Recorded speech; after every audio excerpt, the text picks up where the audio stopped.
Assalamualaikum warahmatullahi wabarakatuh.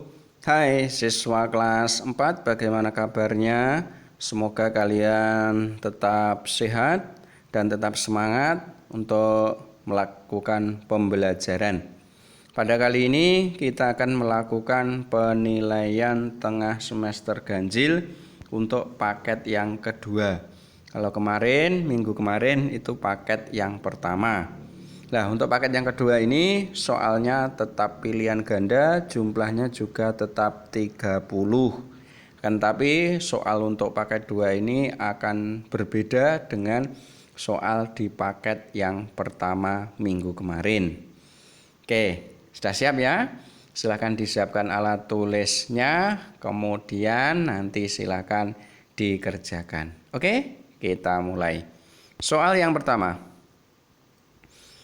Surat Al-Falaq itu terdiri dari berapa ayat? Ya, surat Al-Falaq itu ayatnya ada berapa? Apakah A ada 4, B ada 5, C ada 6, D ada 7. Silakan dipilih dan dikerjakan.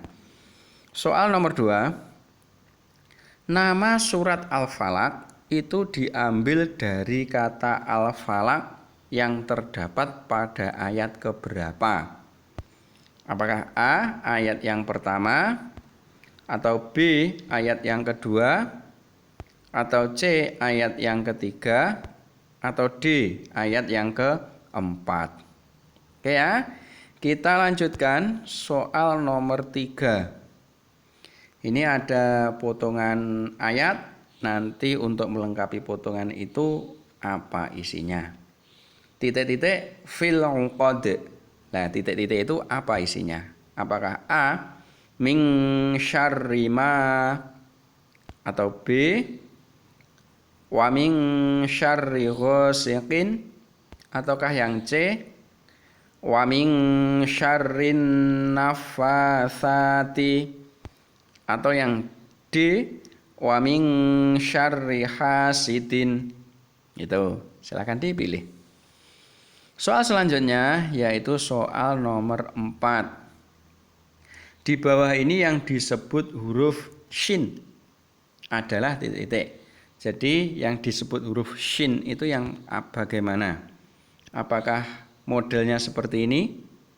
Ada lengkung titik 3 di atas, atau B model yang seperti ini, atau C model yang seperti ini, atau D model yang seperti ini? Huruf shin ya, tebal shin. Oke, kita lanjutkan soal nomor 5. Lafal di bawah ini yang mengandung hukum bacaan ikhfa. Jadi di bawah ini nanti ada bacaan-bacaan nanti yang mengandung hukum bacaan ikhfa yang mana? A ghasiqin idza, atau B fil uqad, atau C khalaqa, atau D wa min syarri. Itu silakan dipilih salah satu. Soal nomor 6.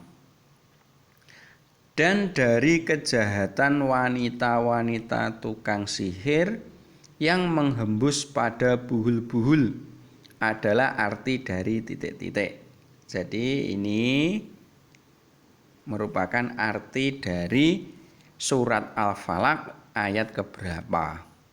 Ya, apakah A min syarri ma khalaq, atau B wa min syarri ghasiqin idza waqab, atau C wa min syarrin naffatsati fil uqad, atau D wa min syarri hasidin idza hasad, yang mempunyai arti dan dari kejahatan wanita-wanita tukang sihir yang menghembus pada buhul-buhul. Bisa ya? Kita lanjutkan soal nomor 7. Ini tetap arti lagi. Dan dari kejahatan orang yang dengki apabila ia dengki. Nah, kata dengki itu adalah arti dari lafal apa? Nanti lafal yang mengandung arti dengki. Apakah A, kholaq, artinya apakah dengki? Atau B, hasad, artinya apakah dengki? Atau C, waqab, artinya adalah dengki? Atau D, muqad, artinya apakah dengki? Jadi antara A, B, C, D yang mempunyai arti dengki itu yang mana? Silakan ditulis. Selanjutnya soal nomor 8. Kejahatan yang harus diwaspadai oleh orang yang beriman menurut surat Al-Falaq kecuali, ingat berarti yang bukan kejahatan menurut surat Al-Falaq. Yang mana? Apakah A, kejahatan malam, atau B, kejahatan yang disembunyikan, atau C, kejahatan tukang sihir, atau D, kejahatan orang yang dengki. Yang tidak ada di surat Al-Falaq itu yang mana? Oke ya. Selanjutnya soal nomor 9. Orang yang mempunyai keinginan untuk mengambil nikmat dari orang lain itu disebut apa? Apakah A, orang yang sombong, atau B, orang yang rendah diri, atau C, orang yang dengki, atau D, orang sebagai pencuri. Ya, keinginan untuk mengambil nikmat dari orang lain itu namanya apa?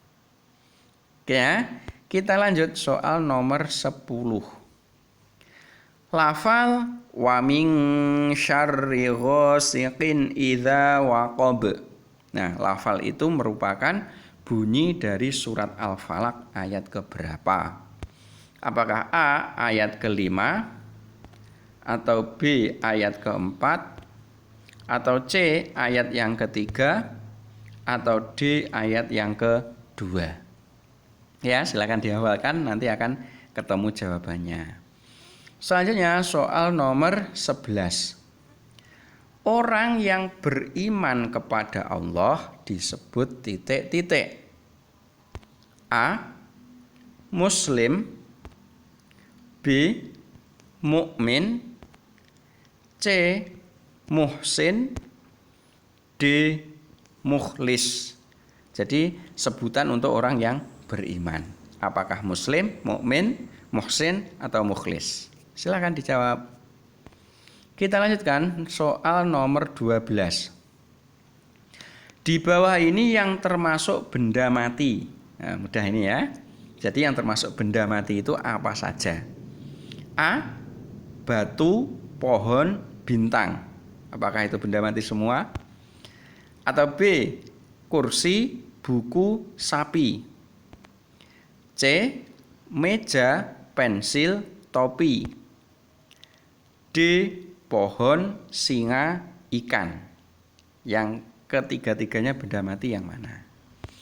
Kita lanjutkan soal nomor 13. Adanya gunung dan lautan itu merupakan bukti adanya siapa? Apakah A, itu merupakan bukti adanya Allah, atau B, merupakan bukti adanya malaikat, atau C, bukti adanya setan, atau D, bukti adanya manusia? Silakan dipilih. Soal selanjutnya nomor 14. Arti dari Asmaul Husna Al-Basiru adalah titik-titik. Jadi Al-Basiru itu mempunyai arti apa? A, Maha Adil, B, Maha Melihat, C, Maha Bijaksana, D, Maha Agung. Jadi arti dari Al-Basiru itu yang mana? Pilih salah satu. Soal selanjutnya nomor 15. Di akhirat nanti semua manusia itu akan mendapat balasan dari Allah sesuai amal perbuatan manusia tersebut. Nah, karena Allah mempunyai Asmaul Husna apa? Yang intinya mendapatkan balasan dari Allah.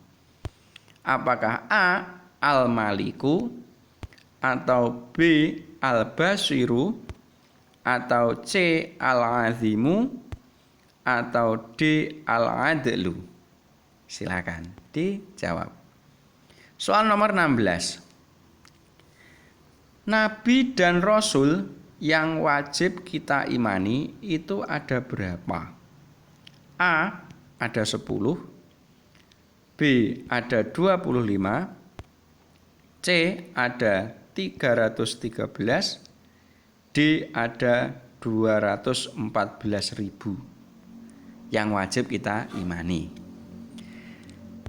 Selanjutnya soal nomor 17.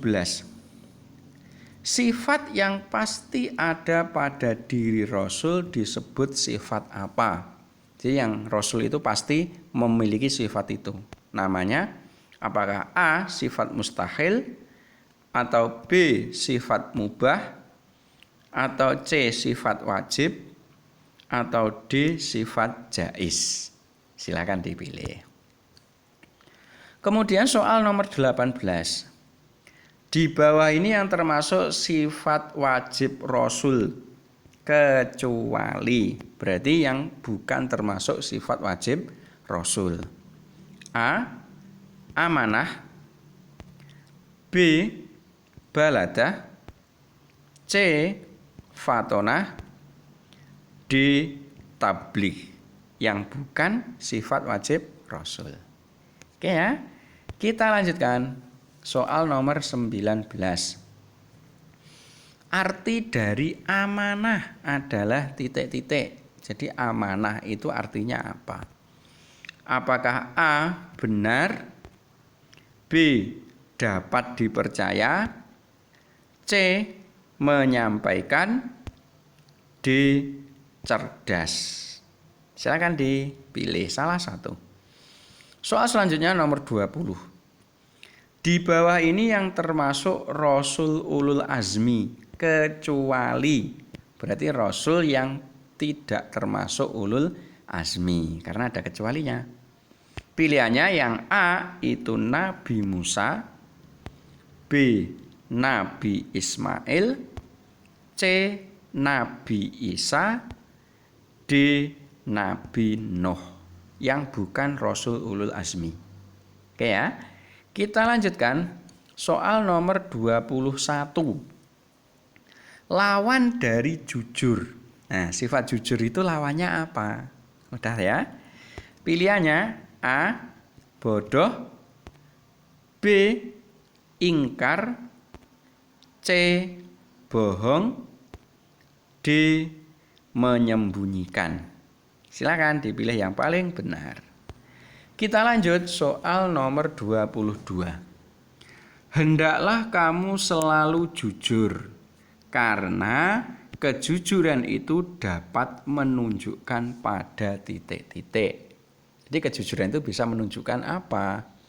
Apakah A. menunjukkan keburukan, atau B. menunjukkan kejahatan, C. menunjukkan kebaikan, D. menunjukkan kejelekan. Pilih salah satu. Soal selanjutnya nomor 23. Ahmad itu menemukan uang di halaman sekolah. Kemudian ia menyerahkan uang tersebut kepada gurunya untuk diumumkan kepada siswa yang lain. Lah, perilaku Ahmad ini termasuk sifat yang mana? Apakah A. termasuk sifat membuang sisa makanan, atau B. menyembunyikan buku teman, atau C. tidak makan selama berpuasa, atau D. sopan santun? Silakan dijawab. Soal selanjutnya nomor 24. Arti dari amanah adalah titik-titik. Jadi amanah itu artinya apa? Apakah A. benar, B. dapat dipercaya, C. menyampaikan, atau D. cerdas? Ya, arti dari amanah. Kita lanjutkan soal nomor 25. Saat berdagang, Nabi Muhammad selalu menjaga barang bawaan yang dititipkan kepadanya dengan baik. Nah, oleh karena itu, karena Nabi Muhammad menjaga barang dagangan yang dititipkan, maka sejak saat itu Nabi mendapatkan gelar apa? Apakah A. gelar Siddiq, atau B. gelar Fatonah, atau C. gelar Al-Amin, atau D. gelar Tabligh? Silahkan dipilih. Soal selanjutnya nomor 26. Di bawah ini yang hanya dilakukan oleh ibu kecuali titik-titik. Apakah A. mengandung kita, B. melahirkan kita, C. menyusui kita, D. memberi nafkah kita? Yang kecuali ya, ingat itu. Selanjutnya nomor 27. Cara berbakti yang benar kepada orang tua yang telah meninggal dunia adalah titik-titik. Jadi jika ada orang tua yang sudah meninggal, cara berbaktinya bagaimana? Apakah A. tabur bunga di makam seminggu sekali, B. mengirim makanan kesukaan orang tua ke makam, C. membangunkan makam yang bagus untuk orang tua, D. mendoakannya setiap waktu. Silakan dipilih. Nomor 28. Di bawah ini yang bukan termasuk jasa guru. Jadi yang bukan jasa guru yang mana? A. membimbing kita beribadah, B. memberikan makanan pada kita, C. mengenalkan kita membaca dan menulis, D. memberi teladan akhlak yang terpuji. Yang bukan termasuk jasa guru. Nomor 29. Muliakanlah guru karena guru itu memberikan titik-titik kepadamu. Jadi guru itu memberikan apa kepada kita? Apakah A. memberikan uang, B. memberikan ilmu, C. memberikan harta, atau D. memberikan makanan? Silakan dipilih salah satu. Soal yang terakhir, nomor 30. Saat teman kita itu berbicara, maka sikap kita adalah, jadi kalau ada teman kita yang berbicara, kita bagaimana? Apakah A. membiarkannya, B. mendengarkannya, C. ikut berbicara, D. ditinggal pergi? Nah, coba di antara empat itu kira-kira mana salah satu yang paling benar? Dengan berakhirnya soal nomor 30 ini berarti penilaian tengah semester untuk yang paket 2 ini juga sudah selesai. Oke ya, sudah selesai menjawab. Semoga nanti nilainya bagus. Oke ya, saya akhiri. Assalamualaikum warahmatullahi wabarakatuh.